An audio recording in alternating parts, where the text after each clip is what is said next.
ലംബി, എഴുന്നേക്ക് സഹോദര, എഴുന്നേക്ക്. മോണ്ടിക്കരടി നോക്ക്, ലംബിക്കരടിയുടെ വിരലുകളും കാൽവിരലുകളും നീല നിറമാണ്. അതിനർത്ഥം ആ മഹാമാരി കാരണം അവൻ മരണപ്പെട്ടു എന്നല്ലേ?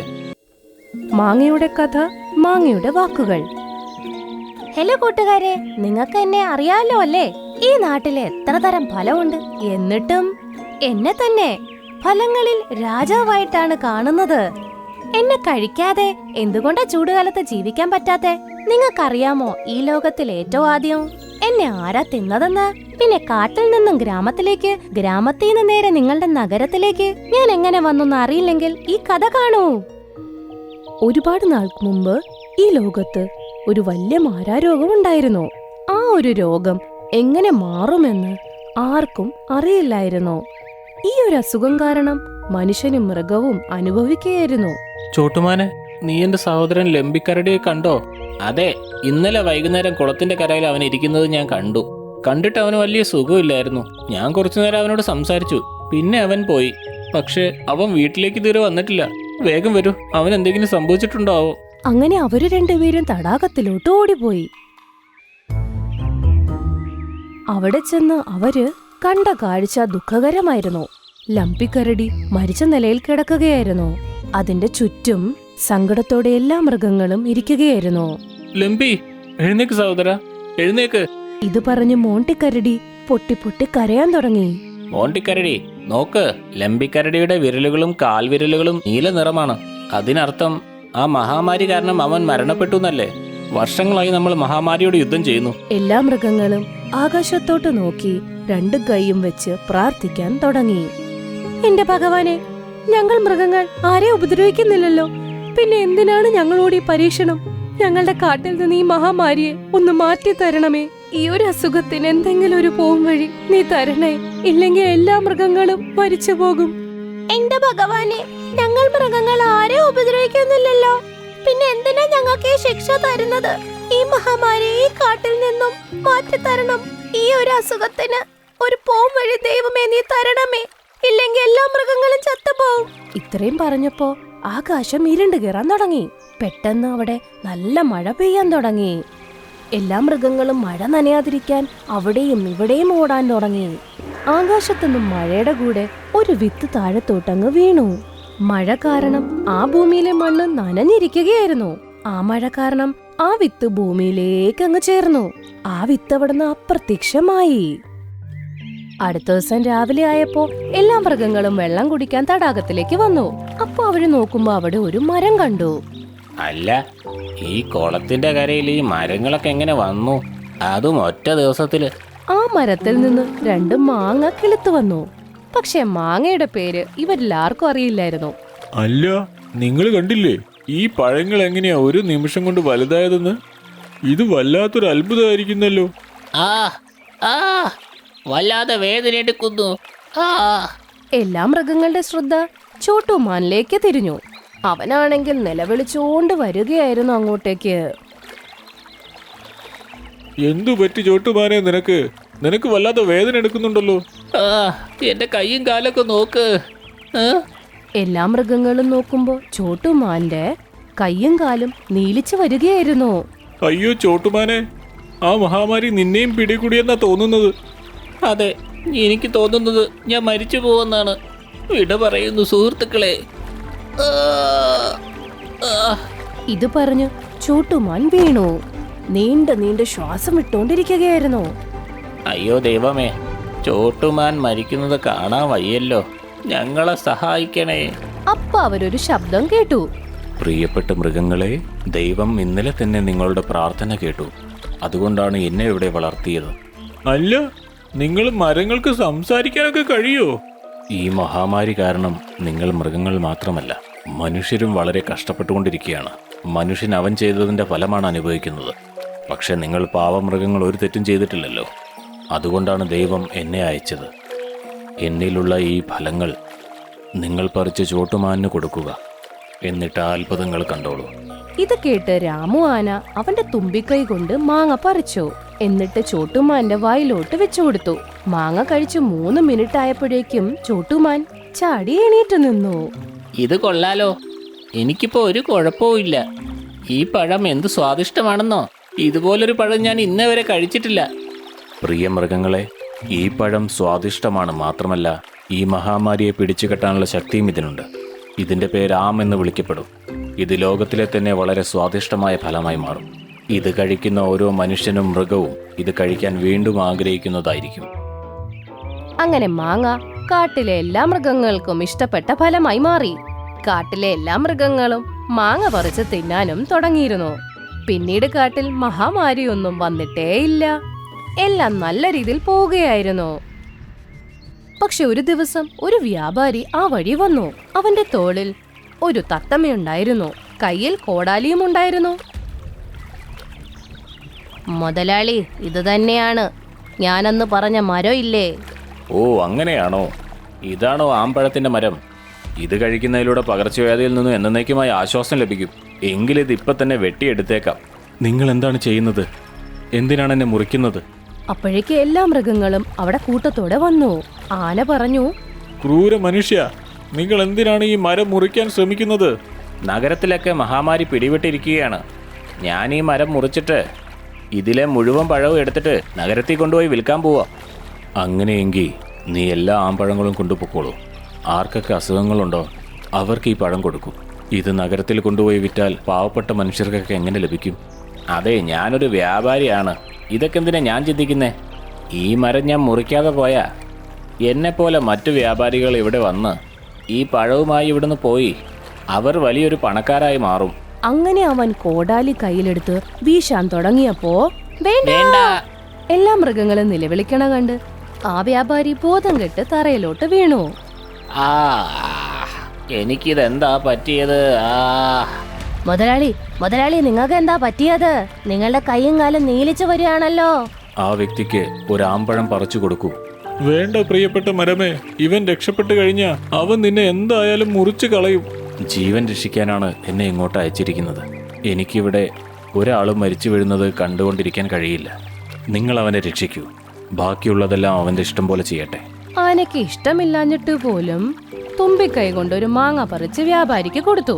വ്യാപാരി ആ മാങ്ങ തിന്ന് വ്യാപാരിക്ക് അവന്റെ ആരോഗ്യം വീണ്ടും കിട്ടി നേരെ എണീറ്റു. നന്ദിയുണ്ട് ദയാലുവായ മരത്തിനും മൃഗങ്ങൾക്കും. ഞാനിപ്പോൾ എന്നെ ഓർത്ത് ലജ്ജിക്കുന്നു. ഞാൻ മുറിക്കാൻ പോകുന്ന ഈ മരമാണോ എൻ്റെ ജീവൻ രക്ഷിച്ചത്? എന്നോട് ദയവായി ക്ഷമിച്ചാലും ഞാൻ ഇവിടെ നിന്ന് ഇപ്പം തന്നെ പൊക്കോളാം. വേണ്ട, നിങ്ങൾ ഇങ്ങനെ പോകാൻ പാടില്ല. നിങ്ങൾ രക്ഷപ്പെട്ടു, പക്ഷേ മറ്റു മനുഷ്യരെങ്ങനെ രക്ഷപ്പെടും? നിങ്ങൾ കുറച്ച് പഴങ്ങൾ കൊണ്ടുപോകൂ. രോഗികളായവർക്ക് ഈ പഴം നൽകിയ ശേഷം ഇതിൻ്റെ വിത്ത് മണ്ണിൽ കുഴിച്ചിടുക. അതിൻ്റെ പിറ്റേ ദിവസം തന്നെ അവിടെ ഒരു മരമുണ്ടാവും. അങ്ങനെ നഗരത്തിലുടനീളം ഗ്രാമത്തിലുടനീളം ആ മരങ്ങളുണ്ടാവും. അങ്ങനെ ഈ പകർച്ചവ്യാധി അവസാനിക്കും. ഇത് കേട്ട് വ്യാപാരി കുറെ മാങ്ങ പറിച്ചു. എന്നിട്ട് അവിടുന്ന് പോയി.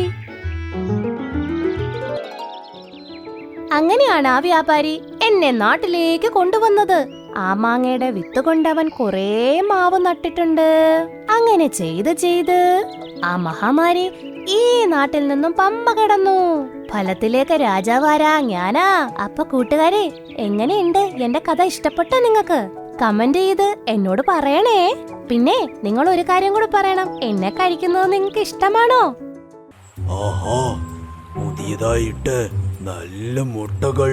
അങ്ങനെ പറഞ്ഞ സന്തോഷത്തോടെ അതൊരു മുട്ടയെടുത്ത് വിഴുങ്ങി.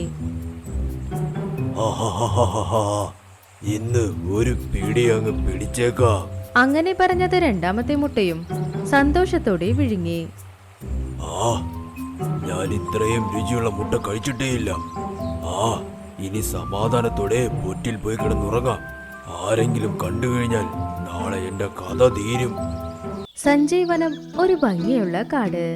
അവിടെ പച്ചപ്പ് നിറഞ്ഞ മരങ്ങൾ, ചെടികൾ, മലകൾ, പിന്നെ ഒരു നദിയും ഉണ്ടായിരുന്നു. ആ നദിയിൽ ചില താറാവുകൾ പോയിക്കൊണ്ടിരുന്നു. പിന്നെ എല്ലാ മൃഗങ്ങളും അവിടെ വെള്ളം കുടിക്കാനായി വന്നുകൊണ്ടിരുന്നു. ആ താറാവിന്റെ കൂട്ടത്തിൽ ഡക്ക് പിന്നെ ഡ്രേക്ക് എന്ന ജോഡി ഉണ്ടായിരുന്നു. ഒരു ദിവസം ഡ്രേക്ക് ആ നദിക്കരയിൽ 2 മുട്ട ഇട്ടിരുന്നു. ഡക്ക് പിന്നെ ഡ്രേക്ക് അവർ 2 മുട്ടയും കണ്ട് സന്തോഷിച്ചു. അത് വളരെ നന്നായി നോക്കി. ആ നദിക്ക് കുറച്ച് അപ്പുറത്ത് ഒരു പാമ്പ് ജീവിച്ചിരിക്കുന്നുണ്ടായിരുന്നു. അത് അവിടെ നിന്നാണ് മൃഗങ്ങളെ നോക്കുക. എപ്പോ പാമ്പിന്റെ കണ്ണ് കൂട്ടിലുണ്ടായിരുന്ന ആ മുട്ടകളിലേക്ക് പോയോ അത് സന്തോഷിച്ചു. ഓഹോ, എന്തോരം വലിയ വലിയ മുട്ടകൾ! ഇത് തിന്നാൻ ഒരവസരം കിട്ടിയാൽ വളരെ നന്നായേനെ. ഇവർ രണ്ടുപേരും എങ്ങനെയെങ്കിലും ഇവിടെ നിന്ന് പോയിരുന്നെങ്കിൽ. വൈകുന്നേര സമയം ആ നദിക്കടുത്ത് ഒരു കഴുക് വന്ന് വെള്ളം കുടിച്ചുകൊണ്ടിരുന്നു. അപ്പോ അവിടെ ഒരു താറാവ് കൂട്ടം വന്നു. ഡാർക്ക് ഡ്രേക്ക്, ഇത് നിങ്ങളുടെ മുട്ടയാണോ? ആ, ഈ മുട്ട ഞാൻ രാവിലെ വെച്ചതാ. ഓ, ഇതുകൊണ്ടാണോ നിങ്ങൾ രണ്ടുപേരും ഇന്ന് കുളത്തിന്റെ അടുത്തേക്ക് വരാത്തത്? അതെ, ഇന്ന് നാൾ മുഴുവൻ ഞങ്ങൾ ഇവരെ നോക്കിക്കൊണ്ടേയിരുന്നു. അയ്യോ, രാവിലെ മുതൽ ഒന്നും കഴിച്ചിട്ടില്ലേ? ഇപ്പോഴും കഴിക്കാൻ തോന്നുന്നില്ലേ? ഇല്ല, ഇപ്പൊ എനിക്ക് വിശപ്പ് സഹിക്കാനേ വയ്യ.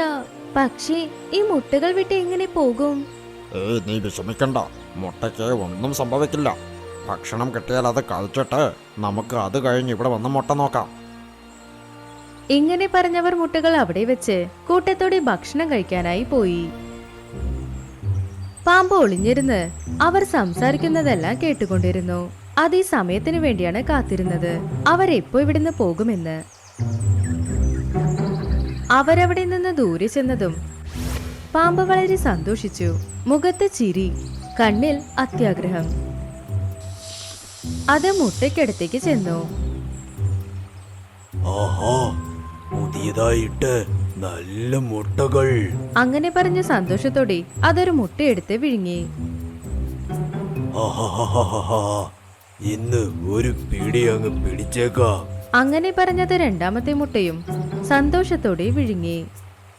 ആ, ഞാൻ ഇത്രയും രുചിയുള്ള മുട്ട കഴിച്ചിട്ടേയില്ല. ആ, ഇനി സമാധാനത്തോടെ പൊറ്റിൽ പോയി കിടന്നുറങ്ങാം. ആരെങ്കിലും കണ്ടു കഴിഞ്ഞാൽ നാളെ എന്റെ കഥ തീരും. അങ്ങനെ പറഞ്ഞത് മാടത്തിലേക്ക് ഇഴഞ്ഞു. അത് കഴിഞ്ഞ് മാടത്തിൽ ചെന്ന് ഉറങ്ങി. ഡക്ക് ഡ്രേക്ക് രണ്ടുപേരും ആ കൂട്ടം വിട്ട് അവരുടെ സ്ഥലത്ത് വന്ന് നോക്കിയപ്പോൾ അവരുടെ കൂടെ കാലിയായത് കണ്ട് വിഷമിച്ചു. അയ്യോ, നമ്മുടെ മുട്ട എവിടെ പോയി? നമ്മൾ വെച്ച മുട്ട നമ്മുടെ കൂട്ടമല്ലാതെ വേറെ ആരും കണ്ടില്ല. അങ്ങനെയുള്ളപ്പോൾ ആരും എടുത്തുകൊണ്ടുപോയത്? അത് കേട്ട് ഡക്ക് ആലോചിച്ച് ഇങ്ങനെ പറഞ്ഞു. ഇത് കണ്ടുപിടിക്കാൻ നമ്മൾ എന്തെങ്കിലും ചെയ്തേ പറ്റൂ. നോക്ക്. അങ്ങനെ പറഞ്ഞ ഡക്ക് ഡ്രിക്കിന് ഒരു ഐഡിയ കൊടുത്തു. അടുത്ത ദിവസം രാവിലെ ഡ്രിക്ക് വീണ്ടും അതിൽ 2 മുട്ട വെച്ചു. രണ്ടുപേരും അത് നോക്കിക്കൊണ്ടേയിരുന്നു. വൈകുന്നേരമാകുന്നതിന് മുന്നേ ഡക്ക് പറഞ്ഞു, ഡ്രേക്ക്, എനിക്ക് നന്നായി വിശക്കുന്നു. പോയി എന്തെങ്കിലും കഴിച്ചിട്ട് വരാം, വാ. പക്ഷേ മുട്ട വിട്ട് നമ്മൾ എങ്ങനെ പോകും? ഇന്നലെ സംഭവിച്ച പോലെ ഇന്ന് സംഭവിച്ച എന്തു ചെയ്യും? എൻ്റെ അടുത്തൊരു വഴിയുണ്ട്. അങ്ങനെ പറഞ്ഞ് ഡക്ക് ചില പുല്ലുകൾ എടുത്തുകൊണ്ടുവന്നു. ആ പുല്ലെല്ലാം ഇട്ടുകൊണ്ട് ആ മുട്ടയെ മൂടി വെച്ചു. ഇപ്പോൾ ഈ മുട്ട ആർക്കും കാണാൻ സാധിക്കില്ല. നമുക്കത് ഇവിടെ വിട്ടിട്ട് നന്നായി കഴിച്ചിട്ട് വരാം. അത് കണ്ട് ഡ്രിക്കും സന്തോഷിച്ചു. അത് കഴിഞ്ഞ് രണ്ടുപേരും വിഷമിക്കാതെ അവിടുന്ന് ചെന്നു. ഇവന്മാർ മണ്ടന്മാർ തന്നെ. ഇങ്ങനെ അടച്ചു വെച്ചാൽ ഞാനെന്താ അറിയാതെ ഇരിക്കുമോ? ഇന്ന് വൈകുന്നേരം ആകുന്നതുവരെ കാത്തിരിക്കേണ്ട ആവശ്യമില്ലെന്ന് തോന്നുന്നു. അങ്ങനെ പറഞ്ഞത് വേഗം മാടത്തിൽ നിന്ന് പുറത്തു വന്നു. ആ കൂട് നോക്കി പോയി. ഡക്ക് പിന്നെ ഡ്രിക്ക് രണ്ടുപേരും ആ നദിക്കടുത്തുള്ള മരത്തിന്റെ പുറകെ നിന്ന് അത് നോക്കിക്കൊണ്ടിരുന്നു. പക്ഷെ അവിടെ വന്ന പാമ്പിനെ നോക്കി അവർ വളരെ പേടിച്ചു. അവർ അടുത്ത് ചിന്തിക്കുന്നതിന് മുന്നേ തന്നെ ആ പാമ്പ് 2 മുട്ടയും വിഴുങ്ങി. അത് കഴിഞ്ഞ് വളരെ സന്തോഷത്തിൽ അതതിന്റെ കൂട്ടിൽ ചെന്ന് കിടന്ന് ഉറങ്ങിപ്പോയി.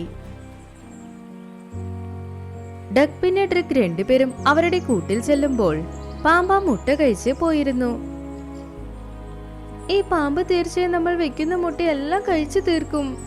അപ്പൊ അതിനർത്ഥം നമ്മൾ എപ്പോഴും നമ്മുടെ കുട്ടികളുടെ മുഖം കാണില്ലേ? അത് കേട്ട് ഡക്കും ആലോചിക്കാൻ തുടങ്ങി. അപ്പൊ അതിന്റെ കണ്ണ് കഴുകിൽ പോയി. അതാ നദിയിലെ വെള്ളം കുടിച്ചുകൊണ്ടേയിരുന്നു. നീ വിഷമിക്കണ്ട, ഇത് തടയാൻ എൻ്റെ അടുത്തൊരാളുണ്ട്. അവർ ഉറപ്പായും നമ്മളെ സഹായിക്കും.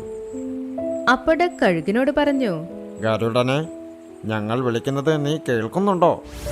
ആ, കേൾക്കുന്നു പറയ ഡക്ക്. ഡക്ക് കഴുകിനോട് അതിന്റെ മുട്ട പിന്നെ നടന്നതെല്ലാം പറഞ്ഞു. അവരുടെ കഷ്ടം കേട്ട് കഴുകി ഇങ്ങനെ പറഞ്ഞു, പാമ്പിനെ കഴിക്കുന്നത് എനിക്ക് വളരെ ഇഷ്ടമാ. അത് എവിടേക്ക് പോകണമോ അത് ഞാൻ അയക്കാം. അത് കഴിഞ്ഞ് അവർ രണ്ടുപേരും കഴുകൻ ചേർന്നൊരു പ്ലാൻ ഉണ്ടാക്കി. അടുത്ത ദിവസം രാവിലെ ഡ്രിക് വീണ്ടും 2 മുട്ട വച്ചു. ആ സമയത്ത് പാമ്പ് അവരെ നോക്കിക്കൊണ്ടേയിരുന്നു. ഞാൻ ചിന്തിക്കുന്നത് നമ്മൾ കൂട്ടിൽ പുല്ലൊക്കെ വെക്കുന്നുണ്ട്, അത് ഏതോ മൃഗം വന്ന് കഴിക്കാൻ വരുന്നു. അത് അറിയാതെ മുട്ടയും തിന്നുന്നെന്ന് തോന്നുന്നു. അതുകൊണ്ട് നമുക്കിന്ന് പുല്ലൊന്നും വെക്കണ്ട.